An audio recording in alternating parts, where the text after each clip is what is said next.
Bismillahirrahmanirrahim. Assalamualaikum warahmatullahi wabarakatuh.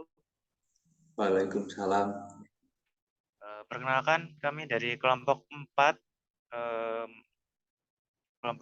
yang akan mempresentasikan tugas dari mata kuliah Hukum Bisnis dengan tema pelaksanaan merger, konsolidasi, dan akuisisi badan usaha perbankan. Sebelumnya, kami akan memperkenalkan diri. Kelompok kami terdiri dari 3 tim. Yang pertama ada saya sendiri, Fahmi Faizi dengan NIM 2122101442. Yang kedua ada Uswatun Hasanah dengan NIM 21221019. Yang ketiga ada Syarif Abid Mujadid dengan NIM 2122101006. Baik, kita mulai saja materi kita kali ini.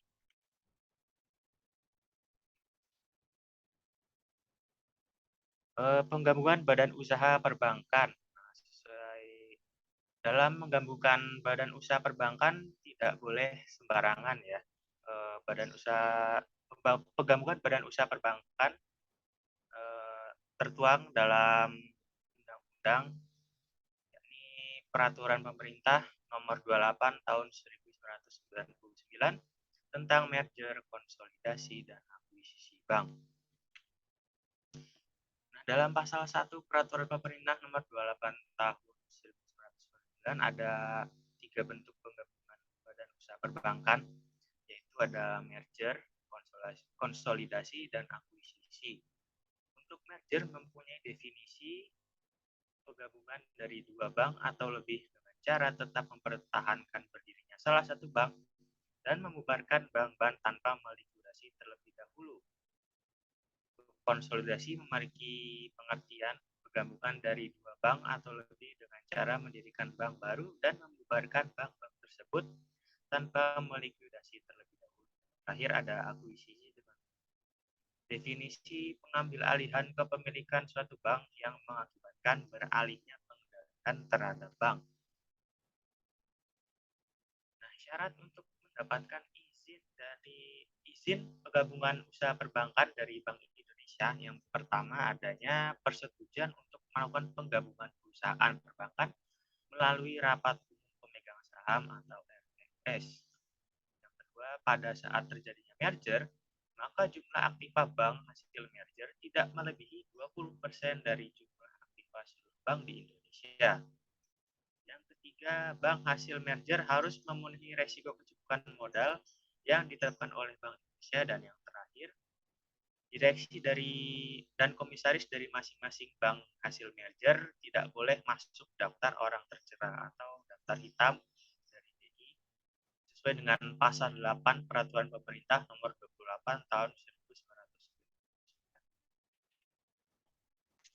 1999. Materi selanjutnya mengenai bentuk-bentuk penggabungan perusahaan perbankan akan dijelaskan oleh rekan kami, Mas Abid. Silakan. Baik, terima kasih Mas Fahmi. Oke, untuk materi selanjutnya yaitu merger perbankan.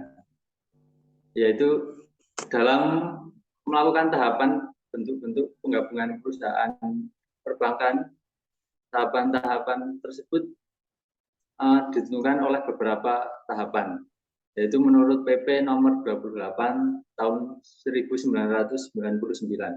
Yang pertama yaitu menentukan nama dan tempat kedudukan bank yang akan melakukan merger. Kemudian yang kedua, memberikan alasan serta penjelasan masing-masing direksi bank yang akan melakukan merger dan persyaratan merger.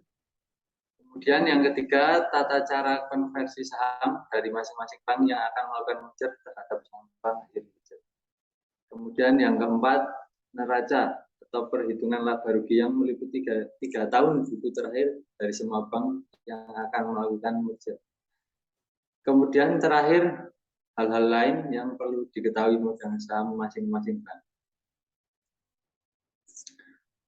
Selanjutnya yaitu hal lain yang perlu diketahui pemegang saham setiap bank.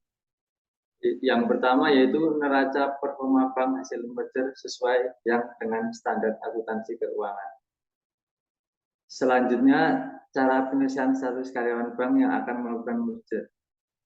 Lalu cara penyelesaian hak dan kewajiban bank terhadap pihak ketiga. Selanjutnya yaitu cara menyelesaikan hak pemegang saham minoritas, susunan atau gaji dan tunjangan bagi direksi dan komisaris bank hasil merger, perkiraan jangka waktu pelaksanaan merger, laporan mengenai keadaan dan jalannya bank serta yang telah dicapai, kegiatan utama bank dan perubahan selama tahun buku yang sedang berjalan, kemudian rincian masalah yang timbul selama tahun bank, tahun buku yang sedang berjalan, yang mempengaruhi kegiatan bank. Terakhir yaitu nama anggota direksi, komisaris, gaji, dan tunjangan lain bagi anggota direksi dan komisaris.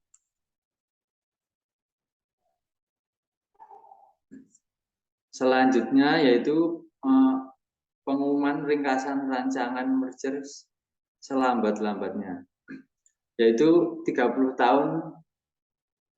hari sebelum rapat umum pemegang saham dalam 2 surat kabar harian yang beredaran luas, atau 14 hari sebelum rapat umum pemegang saham kepada karyawan setiap bank yang akan merger secara tertulis. Setelah memperoleh persetujuan RUPS di atas, direksi setiap bank secara bersama mengajukan permohonan izin merger kepada Bank Indonesia dengan tembusan kepada Menteri Kehakiman dan dengan melampirkan akta perubahan anggaran dasar serta merger. Keputusan persetujuan atau penolakan merger ada di pihak Bank Indonesia. Selanjutnya, konsolidasi perbankan. Tata cara konsolidasi perbankan sama dengan tata cara bank merger. Para perusahaan perbankan yang ingin melakukan konsolidasi harus membuat akta konsolidasi. Berikut merupakan ketentuan konsolidasi perbankan menurut pasal 24 PP nomor 28 tahun 1999. Yang pertama yaitu pengajuan izin konsolidasi kepada Bank Indonesia. Direksi bank hasil konsolidasi wajib mengajukan permohonan persetujuan atau pengesahan akta pendirian hasil konsolidasi kepada Menteri Kehakiman dan dengan tembusan kepada Bank Indonesia. Yang kedua yaitu pelampiran akta pendirian bank hasil konsolidasi dan akta konsolidasi, yang dimana persetujuan atau pengesahan akta pendirian bank hasil konsolidasi akan diberikan oleh Menteri Kehakiman setelah mendapat izin konsolidasi dari bank. Berikut materi selanjutnya akan dijelaskan oleh rekan saya, Mbak Uswatun Hasanah. Silakan.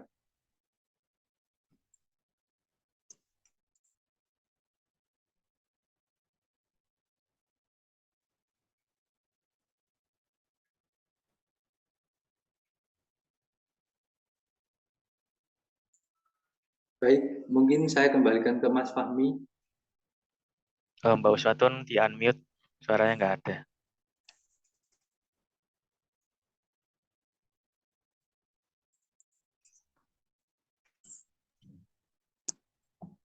Urung kepencet ya mikrofon ya.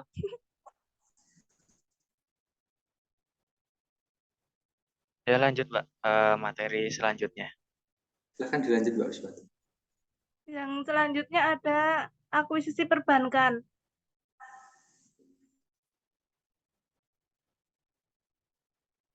Penyusun usulan rencana akuisisi bagi perbankan yang pertama meliputi nama dan tempat kedudukan bank serta badan hukum lain atau identitas perorangan yang melakukan akuisisi.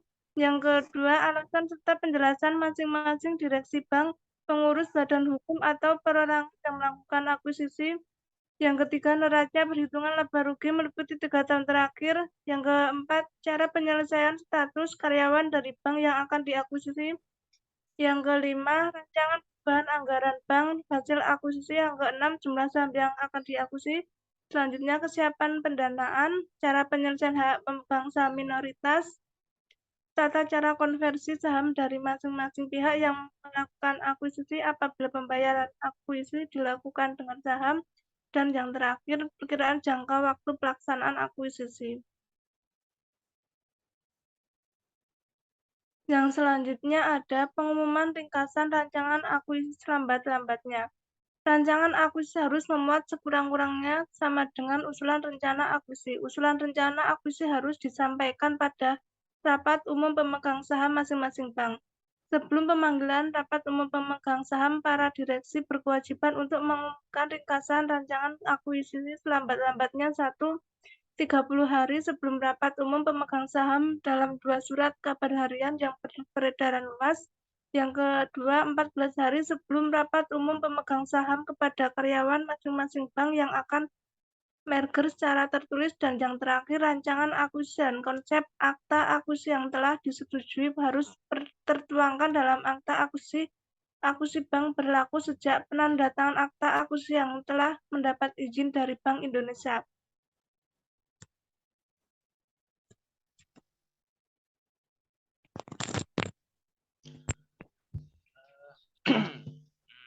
Mungkin cukup sekian presentasi dari kelompok kami. Semoga materi yang kami sampaikan bermanfaat untuk kita semua, dan akhir kata kami mohon maaf atas kesalahan dan juga kesalahan kata. Sekian, wassalamualaikum warahmatullahi wabarakatuh.